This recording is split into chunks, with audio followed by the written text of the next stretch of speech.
যে হারুন আঙ্কেলের যে একটা ভিডিও বের হলো সেটা সমস্ত সোশ্যাল মিডিয়া থেকে ডিলিট করার জন্য টাকার অফার দেওয়া হয়েছে, যে এই হারুন আঙ্কেলের যে ভিডিও ফুটেজ এটা থাকতে পারবে না। যারা দেখবেন যারা বের হয় না, এই কন্টেন্ট ক্রিয়েটর ইনফ্লুয়েন্সার বলেন, দেখবেন তাদের হয়েই কাজ করছে তারা, তাদের পা চাইটা তারা এতদিন থাকছে। এরকম এখন ভিডিও আসছে, কথা হচ্ছে যে ইনফ্লুয়েন্সারদেরকে নিয়ে তারা ক্যাম্পেইনও করছে, টাকারও অফার দিছে যে স্টুডেন্টের হয়ে কথা বলবো না। এখন আমাদের যিনি প্রধান ছিলেন তিনি যদি পালিয়ে যান, সেখানে আপনি তাদের হয়ে মুক্ত চিন্তা ভাবনাটা কিভাবে করবেন? তিনি তো দেশ ছেড়ে পালিয়ে গেলেন। কন্টেন্ট ক্রিয়েটর আছে তাদেরকে অফার দেওয়া হলো যে আপনারা হচ্ছে গিয়া এ নিয়ে কথা বলবেন না, এবং যাদেরকে অফার করা হলো যারা আসলো না এই মিটিংয়ে তাদেরকে হুমকি দেওয়া হলো যে তাদেরকে দেখে নেওয়া হবে। অনেকে ভয় বলতে পারে না এই চাপ সৃষ্টির জন্য, অনেকে তারা এক্স গভর্নমেন্ট সাপোর্ট করতো, তাদের সাপোর্ট নিয়ে ব্যাংকের লোন নিত, অনেক টাকা জমে গেছে, তারা দিতে পারে নাই। বাবাকে মাকে এত লাখ টাকা দিয়ে ছাগল কিনে দেবে, গাড়ি কিনে দেবে, লোন থাকবে ব্যাংকে, সেটা গভর্নমেন্টের সাপোর্ট না হলে তো সম্ভব নয়। তো এখন আপনি যদি গভর্নমেন্টের সাপোর্ট নিয়ে কাজ করে ইতিপূর্বে আসছেন, তাদের হয়ে তো আপনাকে কথা বলতেই হবে। জাগো এফএম এর অ্যাপ এখন পাওয়া যাচ্ছে অ্যাপ স্টোর এবং প্লে স্টোরে।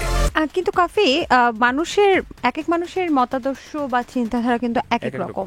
অনেক সেলিব্রিটি আছে, আমি যতটুকু দেখেছি যে তাদেরকে কিন্তু অনেকটা ইনসিস্ট করা হয়েছে, জোর করা হয়েছে যে কেন আসছে না, কেন এই ব্যাপারে কথা বলছে না।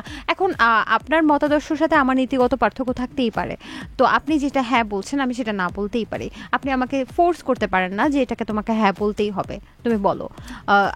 তো সেক্ষেত্রে যে এই যে বিভিন্ন সেলিব্রিটি বা কন্টেন্ট ক্রিয়েটরদেরকে যে বিভিন্ন মানুষ জোর করেছে বা হেয় প্রতিপন্ন করেছে, এই বিষয়টাকে আপনি কিভাবে দেখছেন? এটা কি আসলে ঠিক আছে নাকি এটা ঠিক নেই? আপনার মতামতটা কি?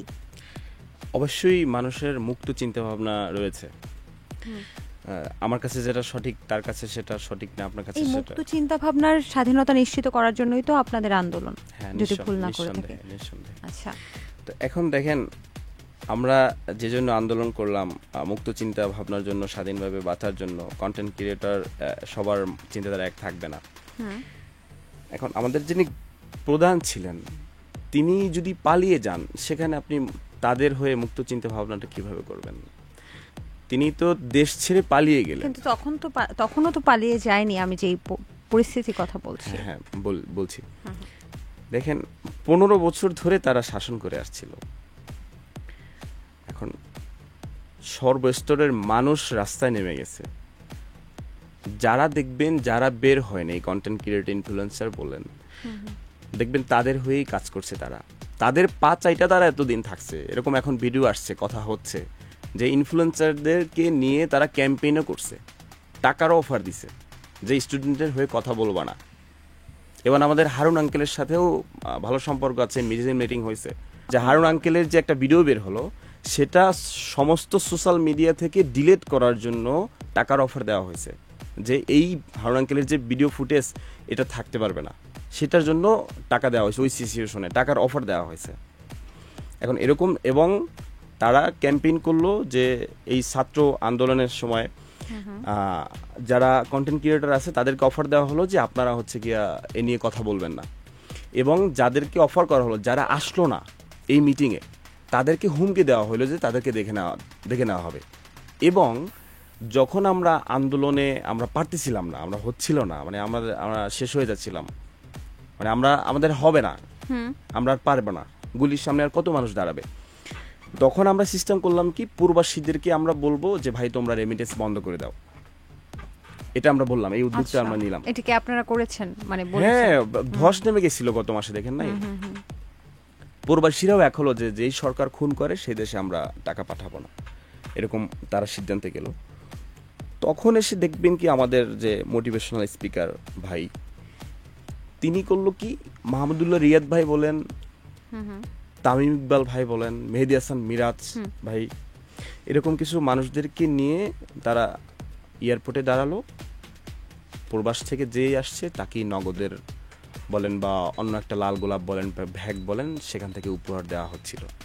একদিকে আপনি গুলি করছেন, একদিকে প্রবাসীদেরকে আনলে আপনি তাদের লাকেজ ভ্যাগ ছুঁড়ে ফেলছেন। এখন আপনার সময় আসছে, এখন আপনি তাদেরকে ফুল দিচ্ছেন, গোলাপ দিচ্ছেন।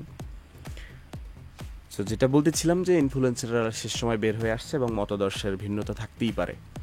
তো যাদের ভিন্নতা আছে তাদের দেখবেন কি তারা সবাই পা চেটে চেটে এই জায়গাটা তৈরি করতেছিল। আপনার মস্তিষ্কে কাজ করে না, আপনি একজন মানুষ, আপনি তো একজন মানুষ, মানুষের পর আপনি তো একজন বাঙালি, আপনি একজন মানুষ, তারপরে আপনি বাঙালি, আপনার রিলিজন হিন্দু মুসলিম আপনি হতেই পারেন।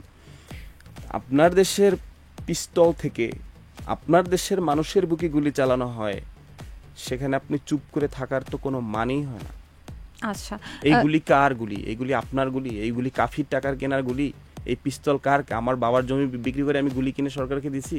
আপনার আমার সবার ভ্যাট ট্যাক্সের টাকা, আপনার আমার সবার, কৃষকরা ধান করে না, আপনার আমার সবার টাকায়, সবার একে অপরের পরিপূরক, আমরা একে অপরের পরিপূরক। তো সেখানে আমার দেশের পিস্তল দিয়ে, আমার দেশের গুলি দিয়ে, ওদিনকে আমার সেনাবাহিনীর সাথে কথা হচ্ছিল, বের হয়েছিলাম, তখন আমাকে ডাক দিল, তখন তাদের সাথে কথা বললাম যে ভাই আপনাদের প্রতি একটা বিশ্বাস ছিল। তারপর তাকে ওই প্রশ্ন করছিলাম সেনাবাহিনীকে, ভাই আমার দেশের পিস্তল দিয়ে যদি আমার দেশের মানুষের গায়ে গুলি চালানো হয়, এটা কি রুলস আছে? থমকে গেছে তারা।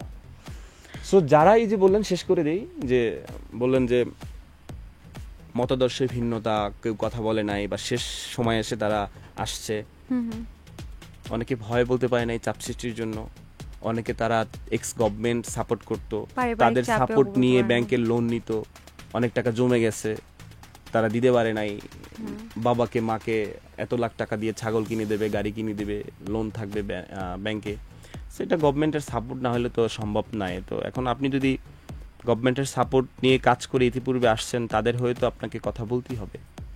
এমন কিছু কন্টেন্ট ক্রিয়েটরের নাম কি আপনি উল্লেখ করতে চান? আমি আসলে কাদা ছোড়াছুরির দিকে যাইতে চাচ্ছি না, যে সে আসে নাই বা সে আসে নাই, আমি আমার হয়ে থাকতে চাই, আসলে নাম বলতে চাই না। যারা এরকম বেইমানি করছে দেশের সাথে, এখন তো আমরা স্বাধীন দেশকে, স্বাধীন বাংলাদেশকে আবার স্বাধীন করতে হয়েছে, সুতরাং মানুষ জনগণই দেখে যে কারা বেইমানি করছে, কারা করে নাই, কারা ক্যাম্পেইন করছে, কারা কি করছে, এটা মানুষজন দেখছে, মানুষজন বিচার করতেছে।